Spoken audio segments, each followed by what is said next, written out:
हाय बच्चों, कैसे हो? मैं आपका केमिस्ट्री एजुकेटर शंभुनाथ पांडे आप लोगों को इस चैनल पर केमिस्ट्री पढ़ाने जा रहा हूं।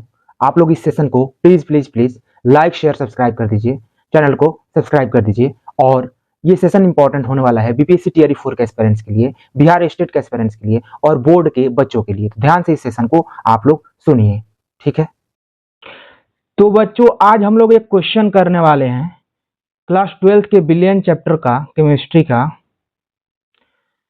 जिसमें हमें विलेन के वाष्प दाब को निकालना है। विलेन के वाष्प दाब को निकालना है, ठीक है? और ये टेम्परेचर 298 केल्विन पर निकालना है। हमें वाष्प दाब कितने केल्विन पर निकालना है टेम्परेचर पे? तो वो निकालना है 298 केल्विन तापमान पर। और साथ ही साथ दूसरा क्वेश्चन है वाष्पीय प्रावस्था के समय अवयव के मोल अंश का गणना करना है। तो ये रोल्स नियम पर है, रोल्स नियम पे, और साथ ही साथ आपके डाल्टन के नियम पर क्वेश्चन है। दूसरा वाला डाल्टन के नियम पे होगा, पहला वाला रोल्स के नियम पे। तो हम लोग इसको देख लेते हैं। कहा जा रहा है कि 298 यानी 298 केल्विन पर क्लोरोफॉर्म CHCl3 एवं डाइक्लोरोमेथेन CH2Cl2 के वाष्प दाब क्रमशः 200 mmHg व 415 mmHg है। तो हमें 25.5 ग्राम CHCl3 व 40 ग्राम CH2Cl2 को मिलाकर बनाए गए विलेन के वाष्प दाब की गणना 298 केल्विन पर करना है, ठीक है? तो हमें ये करने के लिए सर्वप्रथम हमें क्या करना पड़ेगा? इसका मोलर द्रव्यमान निकालना पड़ेगा, दोनों का। किसका किसका? आपका CH2Cl2 का और साथ ही साथ CHCl3 का। CH2Cl2 का मोलर द्रव्यमान हमारा होगा 12 होता है कार्बन का, एक कार्बन है तो 12 गुणे 1, एक होता है हाइड्रोजन का, 2 हाइड्रोजन है तो 1 गुणे 2, और क्लोरीन का 35.5 होता है और 2 क्लोरीन है तो 2 गुणे 35.5। टोटल आ गया 85 ग्राम पर मोल। 85 ग्राम पर मोल क्या आ गया? हमारा CH2Cl2 का मोलर द्रव्यमान आ गया। वैसे ही आपका मोलर द्रव्यमान CHCl3 का निकालना है। तो इसका कितना आ जाएगा? हमारा 12 एक कार्बन का होता है और एक ही कार्बन है तो 12 गुणे 1, हाइड्रोजन एक ही है तो 1 गुणे 1, क्लोरीन 3 है तो 35.5 गुणे 3। इसका कितना आ जाएगा हमारा मोलर द्रव्यमान? तो आ जाएगा 119.5 ग्राम पर मोल, ठीक है? तो हमें इससे क्या निकालना है? वाष्प दाब विलेन का निकालना है। और वाष्प दाब का फॉर्मूला क्या होता है ये तो हम लोग जानते ही हैं, ठीक है? फॉर्मूला क्या होता है वो तो हम लोग जानते ही हैं, पिछले क्लास में मैं बता चुका हूं, ठीक है? तो मोलर द्रव्यमान इसका निकल गया, इसका निकल गया। अब आगे बढ़ते हैं। तो CH2Cl2 के मोल कैसे निकलेंगे? तो हमारा जो इसका वजन दिया हुआ है 40 ग्राम, उसको ऊपर रख देंगे और नीचे में उसका मोलर द्रव्यमान रख देंगे, जो कि कितना है? 85 ग्राम। तो 85 ग्राम पर मोल नीचे रख देंगे, दोनों को कटा देंगे तो 0.47 यानी 0.47 मोल आ जाएगा CH2Cl2 का मोल। वैसे ही CHCl3 के मोल निकाल लेंगे। ये क्या हो जाएगा? इसका वजन ऊपर में रहेगा हमारा 25.5 ग्राम CHCl3 का, जो यहाँ दिया हुआ है, और नीचे में उसका रहेगा मोलर द्रव्यमान। दोनों को कटा देंगे 0.213 मोल आ जाएगा CHCl3 के मोल, यानी कि क्लोरोफॉर्म के मोल। अब इन दोनों मोलों को जोड़ देंगे, चूंकि हमें क्या निकालना है? मोल अंश, इसलिए इन दोनों मोलों को जोड़ देंगे तो कितना आ जाएगा? 0.683 मोल आ जाएगा, ठीक है? अब आगे क्या करेंगे हम लोग? तो आगे हम लोग इसका मोल अंश निकालेंगे। किसका? CH2Cl2 का, ठीक है? मोल अंश निकालने के लिए उसका मोल ऊपर रखेंगे जो है 0.47 यानी 0.47 मोल, और नीचे टोटल मोल रखेंगे जो कि है 0.683 मोल। दोनों को कटा देंगे, आ जाएगा 0.688, ठीक है? वैसे ही हम लोग निकालेंगे CHCl3 यानी क्लोरोफॉर्म के मोल अंश। तो वो कैसे आएगा? एक में से घटा देंगे टोटल, आपका एक में से घटा देंगे CH2Cl2 का मोल अंश तो आ जाएगा हमारा इस क्लोरोफॉर्म का मोल अंश। तो क्लोरोफॉर्म का मोल अंश यहाँ कैसे आएगा, तो ये क्लोरोफॉर्म का मोल अंश आ जाएगा 1 माइनस CH2Cl2 का मोल अंश। तो CHCl3 यानी क्लोरोफॉर्म का मोल अंश आएगा 1 माइनस CH2Cl2 का मोल अंश, ठीक है। और ये कितना आएगा 0.312, ठीक है। तो एक का आ गया CH2Cl2 का मोल अंश आ गया 0.688 और CHCl3 का मोल अंश आ गया 0.312। अब इनका हम लोग क्या निकालेंगे, वाष्प दाब निकालेंगे। वाष्प दाब, कुल वाष्प दाब विलयन का निकाल लेंगे। तो विलयन का कुल वाष्प दाब का फॉर्मूला क्या होता है, तो विलयन का कुल वाष्प दाब का फॉर्मूला होता है आपका अवयव 1 का शुद्ध वाष्प दाब प्लस अवयव 2 का शुद्ध वाष्प दाब माइनस अवयव 1 का शुद्ध वाष्प दाब ब्रैकेट बंद गुणे अवयव 2 का मोल अंश, ठीक है। तो कुल वाष्प दाब बराबर क्या होता है, कुल वाष्प दाब बराबर होता है अवयव 1 का शुद्ध वाष्प दाब प्लस ब्रैकेट में अवयव 2 का शुद्ध वाष्प दाब माइनस अवयव 1 का शुद्ध दाब वाष्प दाब और गुणे अवयव 2 का मोल अंश। ये फॉर्मूला पिछले क्लास में हम लोग सीख चुके हैं। अब यहाँ सबका वैल्यू रख देंगे, ठीक है। तो सबका वैल्यू रखेंगे तो P1 नॉट जो है वो अवयव 1 का शुद्ध वाष्प दाब है। तो वो कितना दिया हुआ है, देखिए क्वेश्चन में कितना दिया हुआ है, वो क्वेश्चन में दिया हुआ है 200 mmHg और आपका डाइक्लोरोमेथेन का यानी CH2Cl2 का कितना दिया हुआ है 415। तो हम लोग क्या करेंगे, इनको यहां रख देंगे। शुद्ध वाष्प दाब अवयव 1 का 200, शुद्ध वाष्प दाब अवयव 2 का 415 और ये ब्रैकेट में रहेगा और माइनस शुद्ध वाष्प दाब अवयव 1 का माइनस 200 हो गया, ठीक है। तो हम लोग रख लेंगे शुद्ध वाष्प दाब अवयव 1 का 200 प्लस ब्रैकेट में शुद्ध वाष्प दाब अवयव 2 का 415 माइनस शुद्ध वाष्प दाब अवयव 1 का 200 और गुणे मोल अंश अवयव 2 का जो कि है 0.688, ठीक है। इनको हम लोग सबका सॉल्व कर लेंगे।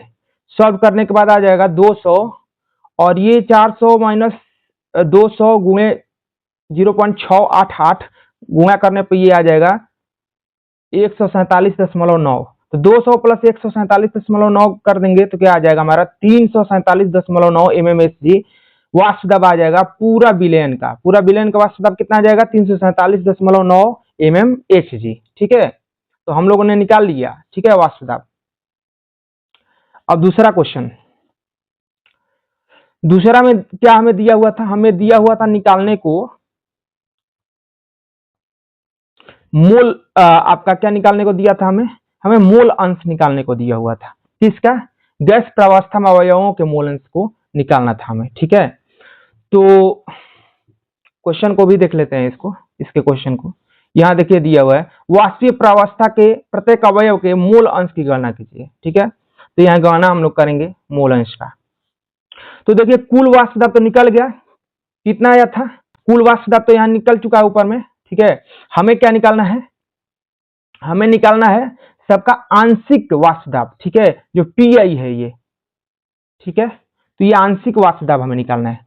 आंशिक वाष्प दाब कैसे निकलता है, तो आंशिक वाष्प दाब हम लोग जानते हैं निकलता है, आंशिक वाष्प दाब अवयव 1 का क्या होगा, अवयव 1 का शुद्ध वाष्प दाब गुणे मोल अंश अवयव 1 का, ठीक है। तो अवयव 1 का आंशिक दाब बराबर अवयव 1 का शुद्ध वाष्प दाब गुणे अवयव 1 का मोल अंश।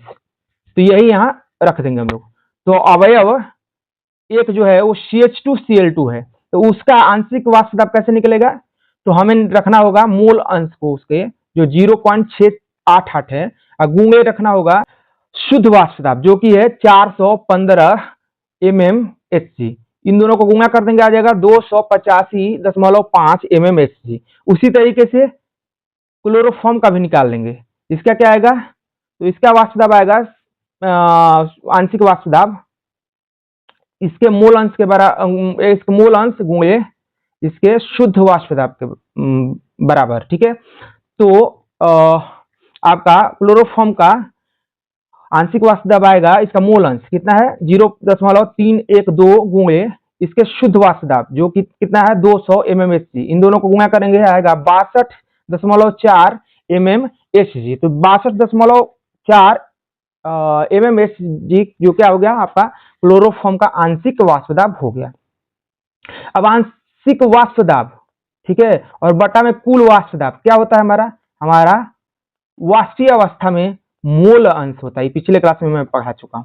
ठीक है, तो मान लीजिए अवयव 1 का आंशिक वाष्प दाब ऊपर में रख देंगे जो कि कितना है, जो कि है 285.5 mmHg यानी 285.5 और नीचे हम लोग रख देंगे क्या कुल वाष्प दाब जो कि हम लोग निकाल चुके हैं। कितना था कुल वाष्प दाब 347.9 mmHg। ठीक है, अब इन दोनों को कटा देंगे तो क्या आ जाएगा हमारा आ जाएगा वाष्पीय अवस्था में, ठीक है, अवयव 1 का मोल अंश, अवयव 1 का मोल अंश जो कि कितना होगा, अवयव 1 क्या है CH2Cl2, तो इसका कितना आ जाएगा हमारा, ये कटा पिटा देंगे तो हमारा आ जाएगा 0.82। तो 0.82 क्या आया CH2Cl2 डाइक्लोरोमीथेन का वाष्पीय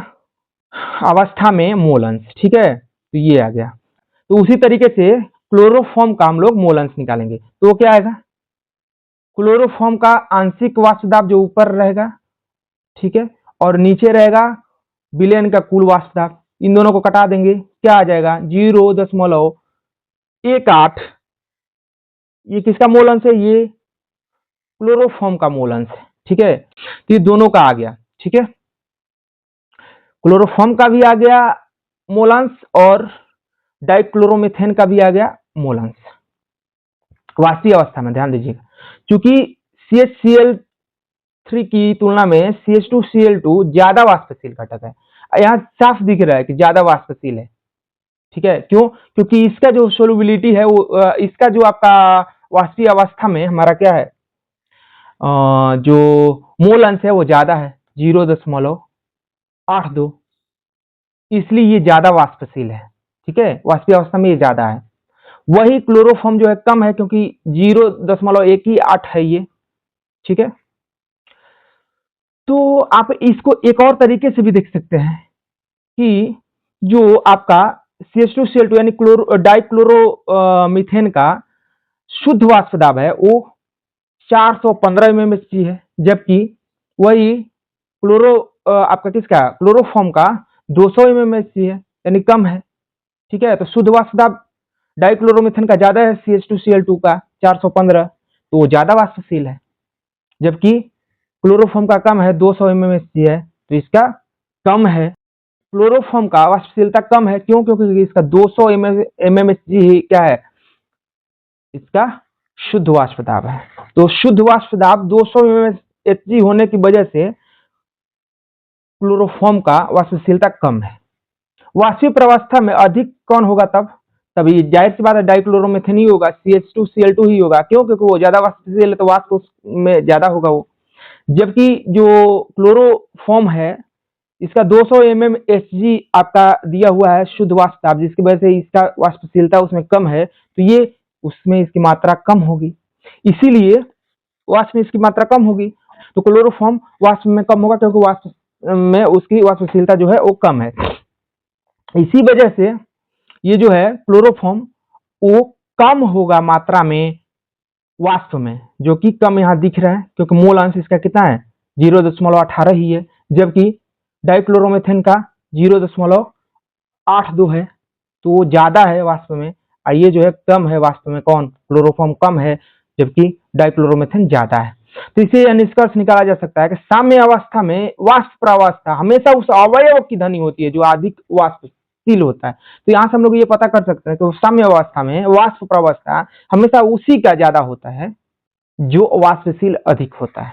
ठीक है, तो जो साम्य अवस्था में वाष्प प्रवस्था में उस अवयव की जो है घनी होती है साम्य अवस्था में वाष्प प्रवस्था हमेशा उस अवयव की घनी होती है जो अधिक वाष्पशील होता है। साम्य अवस्था में वाष्प प्रवस्था हमेशा उस अवयव की धनी होती है जो अधिक वाष्पशील होता है। तो ये हम लोग निष्कर्ष निकाले।